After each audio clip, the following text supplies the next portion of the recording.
آج بہت سے پروفیسر حضرات آ رہے ہیں، ان کو پتہ ہے قرآن کی آیت کا یہ مطلب نہیں ہے، گھما رہے ہیں اپنے مفاد کے لیے، ہر حرام چیز کو حلال کر رہے ہیں، حلال کو حرام کر رہے ہیں۔ میں نے ابھی ایک کلپ ریکارڈ کروایا تھا نا کہ ایک محترم مشہور پروفیسر ہیں، انہوں نے قرآن مجید کی آیت کا ترجمہ یہ کیا، قُل لَا أَجِدُ فِي مَا أُوحِيَ إِلَيَّ مُحَرَّمًا عَلَىٰ طَاعِمٍ يَطْعَمُهُ، کہ میں تو صرف، اے نبی ان سے کہہ دیجئے میں قرآن میں صرف ان چیزوں کو حرام پاتا ہوں، سور کا گوشت ہے اور مردار ہے اور بہتا ہوا خون ہے۔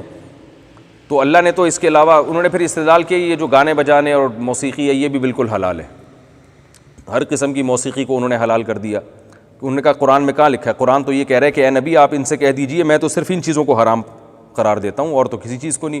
اور آیت کے آخر میں یہ بھی ہے دوسرے مقام پہ، وَأَن تَقُولُوا عَلَى اللَّهِ مَا لَا تَعْلَمُونَ، کہ اللہ پر وہ چیز باندھو جو اللہ نے نہیں کی ہے، یعنی خود سے چیزوں کو حلال و حرام کر دو۔ تو انہوں نے علماء پہ الزام لگایا کہ یہ اپنی طرف سے بھی بہت سی چیزوں کو حرام کر دیتے ہیں، حالانکہ قرآن کی آیت کا مطلب نہیں ہے۔ جس نے ایک بار بھی کسی تفسیر کو پڑھا ہے اور قرآن کے سیاق و سباق کو جانتا ہے وہ حلفیہ بول سکتا ہے کہ قرآن کی آیت کا یہ مطلب نہیں ہے، اس آیت کو غلط جگہ منطبق کیا جا رہا ہے۔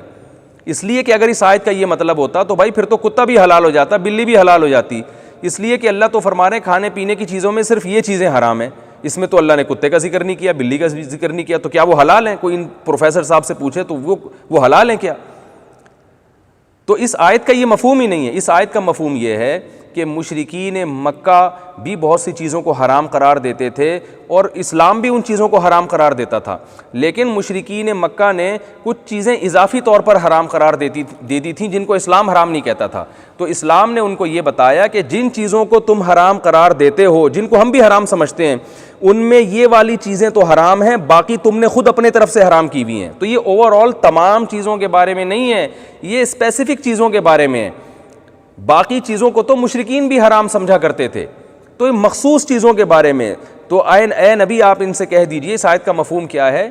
کیونکہ جس کو جواب دیا جاتا ہے نا تو وہ سامنے والے کی حالت کو دیکھ کے جواب دیا جاتا ہے۔ یہ مشرکین مکہ سے خطاب ہے کہ جن چیزوں کو تم حرام سمجھتے ہو ان چیزوں میں حقیقت میں صرف یہ والی چیزیں حرام ہیں، باقی جن کو تم نے اپنی طرف سے حرام قرار دے دیا وہ والی حرام نہیں ہے۔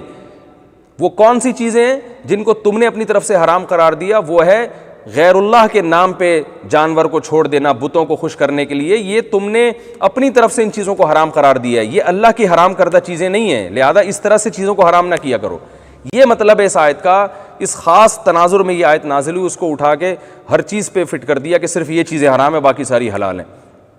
تو اللہ نے کیا فرمایا؟ وہ لوگ جن کو علم ہے اس کے باوجود وہ لوگوں کو صحیح گائیڈ نہیں کرتے، یہ وہ لوگ ہیں جن پر اللہ کا غضب نازل ہوا۔ فرمایا ان کو بھی تم نے فالو نہیں کرنا، وَلَا الضَّالِّينَ، اور ان کو بھی فالو نہیں کرنا جو گمراہ ہیں، یعنی گمراہ کا مطلب ان کو راستے کا علم ہی نہیں ہے، بھٹک رہے ہیں، جن کے پاس سرے سے علم ہی نہیں ہے۔ جیسے بہت سے جاہل قسم کے صوفی ہوتے ہیں جن کے پاس شریعت کا علم نہیں ہے، بس جذبات ہیں اور وہ لوگوں کو غلط راستے پہ ڈال رہے ہیں۔ جو ہے نا آج بہت بڑی تعداد ایسے لوگوں کی ہے، قرآن و سنت کا گہرا علم نہیں ہوتا ان کے پاس، اور صرف کچھ حوالے بعض لوگوں نے یاد کیے ہوئے ہیں، اور بعض لوگ کیا کرتے ہیں کہ وہ حوالے بھی نہیں پتہ ہوتے، ان کو قرآن و سنت کا پتہ ہی نہیں ہوتا، بس وہ ایسے ہی بیٹھ کے پھینک رہے ہوتے ہیں۔ تو اللہ نے فرمایا ایسے لوگوں کو تم نے فالو نہیں کرنا۔